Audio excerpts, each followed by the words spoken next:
Welcome back for this last session, and our discussion remains our heartbeat for every Ugandan outside there. To survive, even to have this cup of tea, you must be talking about agriculture. Yes. You must put tea leaves, you yes. must put sugar. That takes us again to agriculture. All of us there, and it is still believed, one of the confidence that the president is having for us not to reduce, especially the taxes the sky rocketing prices, is because he's believing that you can still, Ugandans have enough food. But we don't know whether that's a reality, and because there are some people who only eat 1 meal a day. He also said it is a temporary situation. A temporary situation. We hope by God's grace we shall overcome. Yes. But in this matter, we want to look at the innovations, agricultural innovations, realities of agricultural financing. But this time around, we want to look at the innovations. I had brought this to your attention and the viewers. We want to deal with a situation where we have 79% of the youth who are not employed. Vis-a-vis what agriculture is expected to do. We are talking about all these programs that the government has declared, including the recent one of parish development model. But yet the opportunity, the equal rights of land access is limited. Ownership, how many people own land? And our policy seems not to be streamlined and determined to bridge this gap. We are facing a situation, I want to now make a problem statement. We are facing a situation where the youth that composes of a bigger percentage of our population, they don't have the opportunity of access to land, yet they're energetic. In our community, outside there, we've had wars of land so much. Yes. Because it is land where you go for agriculture. Involving our parents. And in the process, what I look at as I make my observation to be missing in the intervention of government, the government deliberate intervention to make land reforms and intervene to look at the percentage of people who don't have an opportunity for access to land. The percentage is known. The youth, they have not yet bought any land. Their parents either sold the land which was belonging to their families. And yet we know, again, that we have land over 12 million square kilometers, which is not put under utilization because of those who are, the land absentee landlords. So to you, dear guest, with this predicament, what exactly is expected to be done in order to realize the really agricultural innovation? And we are not forgetting addressing this matter to a higher population, that is the urban population, which where you find that we have many people who are just, you're a tenant, you have your 2 rooms, and yet one is expecting you to participate in agriculture. What are the realities in this matter, and how can we have a way forward? I have a neighbor where I stay in Mutungo. The neighbor has, I think, a 50 by 100 plot of land, a normal plot like any other. And they have a house at the center. At the back side of that plot, they have constructed a shelter, and they are rearing some dairy cattle. Is a rented premise or it's her own land? I think his own land. Yes, his own land. Yes, and has fresh animals at the backside. The products will be milk, okay? And even the cow dung is being used for fertilizing. They process it into manure, and people buy. People come and buy manure from there in sacks. The cow dung. And then people who around the place, there are a number of people who have biogas. The rest of the people don't have animals, but they buy cow dung from this home to make the biogas function in their own homes. So one person, I call that innovation at that level. at that level. Somebody is maximizing the small piece of land to have How their many something. cows? They're about, That is rare. they're about Raising. 6, 6. well organized. I don't know where he has planted the grass and all the feeds, but they are healthy and being fed and kept in one place. So you have shown us the opportunity in that innovation. The Number opportunity, yes. Fertilizers. Yes, the fertilizers. natural, and then biogas. also biogas. Yes. Yes. Milk, which he sells around the community. He has a stall where the milk from his cows is taken. Other people come with the jugs and buy. He's doing well. That is innovation at household level. You can see, somebody would think that cow dung is something that you can just throw, but he packs in Buvera in a way, they process manure and people buy. So this is information Uganda needs to know. Ugandans need to know. And people also buy the cow dung to go and process biogas.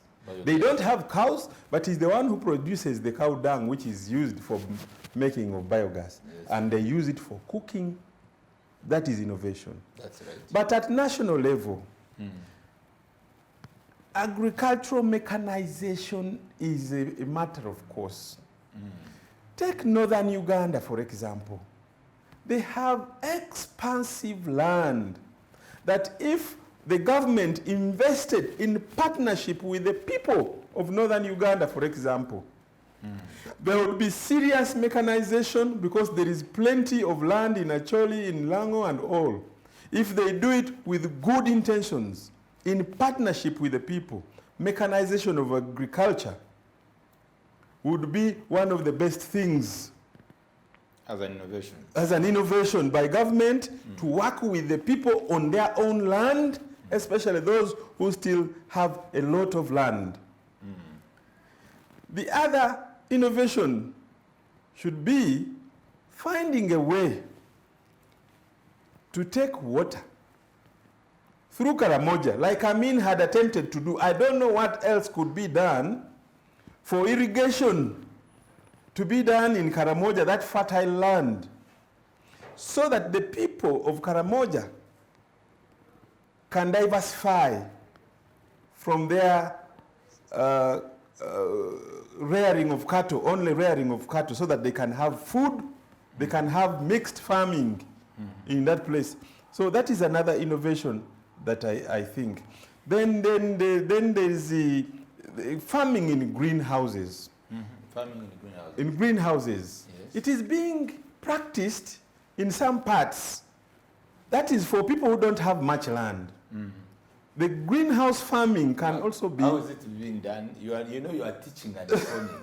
This is serious and you are doing very well. Greenhouse farming, I'm not going to give the definition, but I want to give the impression of what happens. What happens? Yes, there's a shelter constructed within a certain area of land.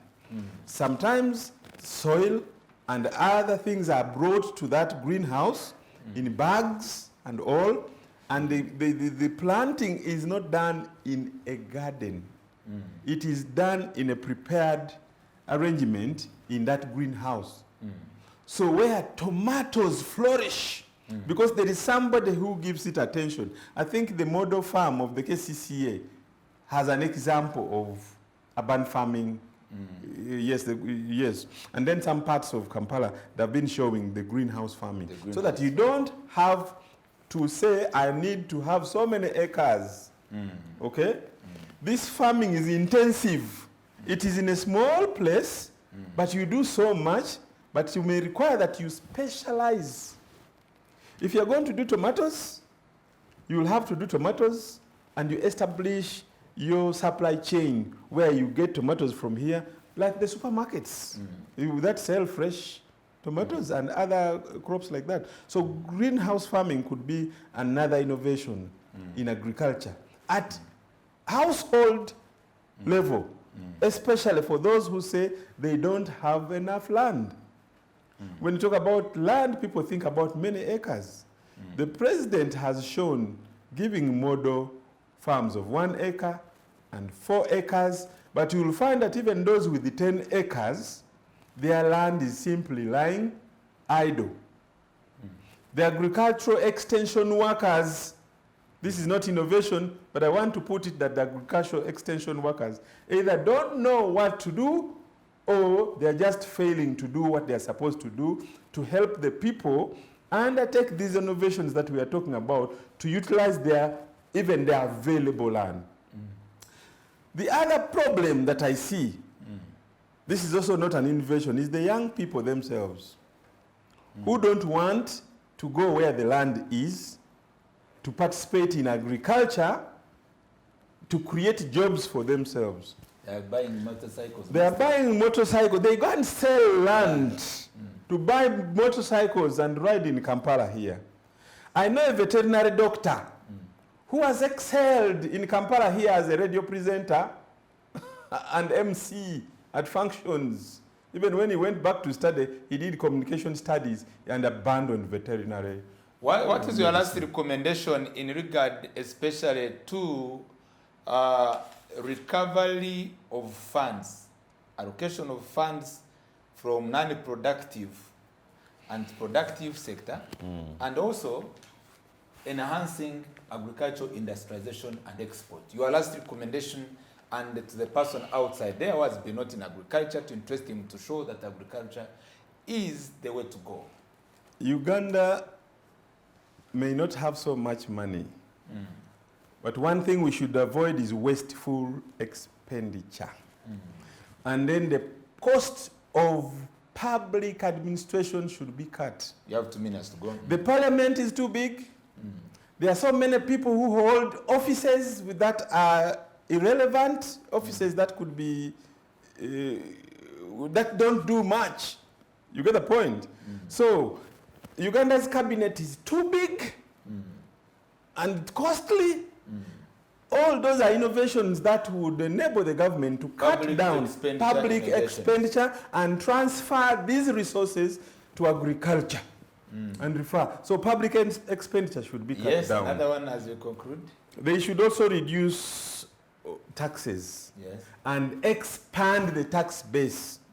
Reduce on taxes because they are overtaxing very few people and there are people who go untaxed. All they need to do is to expand the tax base, okay?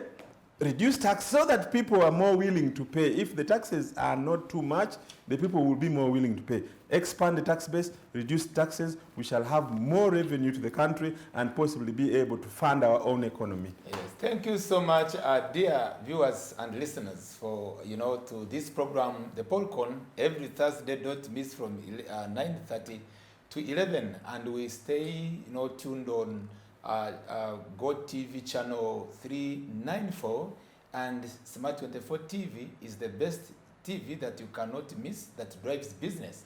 And tonight we're dealing with what makes life better, none other than agriculture. Thank you for staying with us throughout. Have a good night. God bless you. Until we meet next time, thank you for coming. Welcome, and thank you, viewers.